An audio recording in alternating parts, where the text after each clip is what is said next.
What's up, guys? It is Corey from Super Comic Guru 9000, and it's time to take the icicles out of your ass crack, because spring is just around the corner, and that can mean only one thing: brand new anime. And I'm looking forward to some of the new shows that are coming out, and today I'm just going to share some of the ones that I'm looking forward to seeing, and if I like them, I might review them. But before we get into that, let's take a look at some of these other shows that are, frankly kind of strange, shows that I'm probably not going to even look at and review, and have some pretty ridiculous sounding names. So, first there's Abominable Kishi Matsutaro. It's a sumo anime. I'm not really digging that one.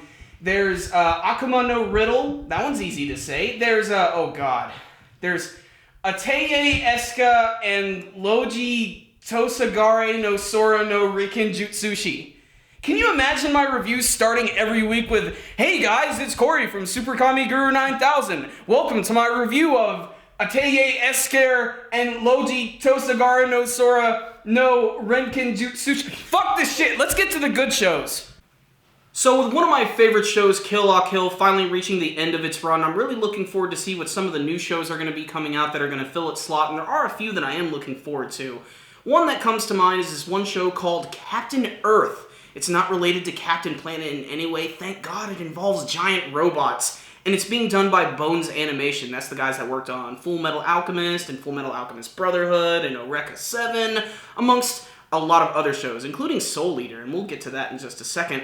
But Captain Earth just looks really exciting. I can't really tell you much about it aside from the fact that when I saw it for the first time, I just watched a short preview. I saw a big robot. I was enamored by it. It looked really well animated. It looks like it might have a pretty decent story that's going to go outside of Earth and into space and everything. I know that doesn't even sound all that special. It's like, when have we never seen this story in anime before?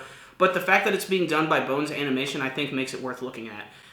The next show that I'm really looking forward to, but I'm still kind of worried about because I don't know how they're going to handle it, is the next season of JoJo's Bizarre Adventure. A show with a crazy sounding name that has one of the craziest concepts ever. It is basically based on this long running manga series about this family feud, and it's just guys with crazy powers. Simple as that. But what's cool about it is, like I said, it takes place over multiple decades. The first two seasons start, I believe, in the 1800s, then they make their way to the 1940s, and the current one that they're about to release, the third season, is called Stardust Crusaders, and it's set in the 1980s. And that's my favorite decade of all time, so I can't wait to see how they're going to treat that with all the music and all the neon colors and terrible hairstyles. And that is something that JoJo's Bizarre Adventure is definitely known for. The characters look incredibly gaudy, but they manage to have incredibly badass powers, and they go on some really crazy adventures, as the title implies. All their adventures are very bizarre.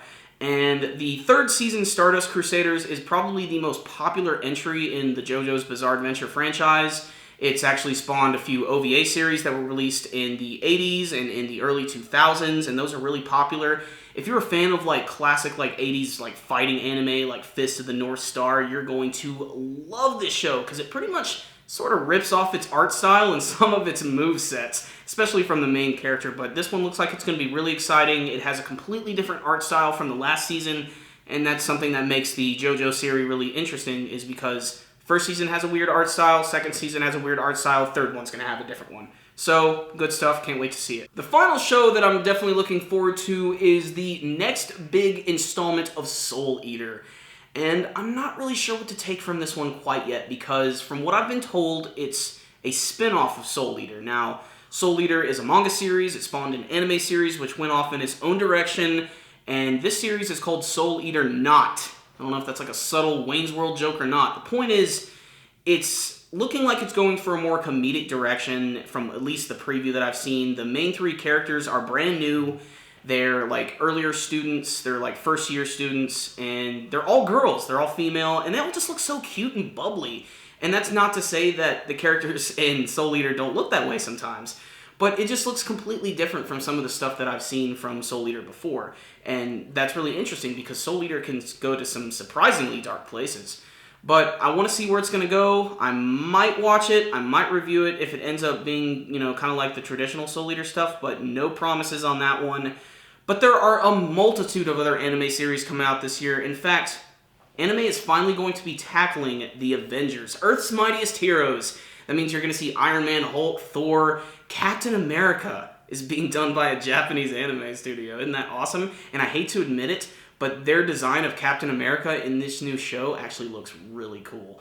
But the show is not for me. This one's being aimed at kids. I believe it's actually even called Marvel Disc Wars Avengers, so you know they're going to be selling some action figures or some disc bullshit. So I'm definitely not going to be looking at that one, but that's just one of the many options. There's going to be supposedly a brand new Sailor Moon coming out. If you're into seeing 14-year-old girls and you're a pedophile, you'll probably dig that one. And let's not also forget there's going to be a second season of Sword Art Online, which is going to have some brand new characters in it.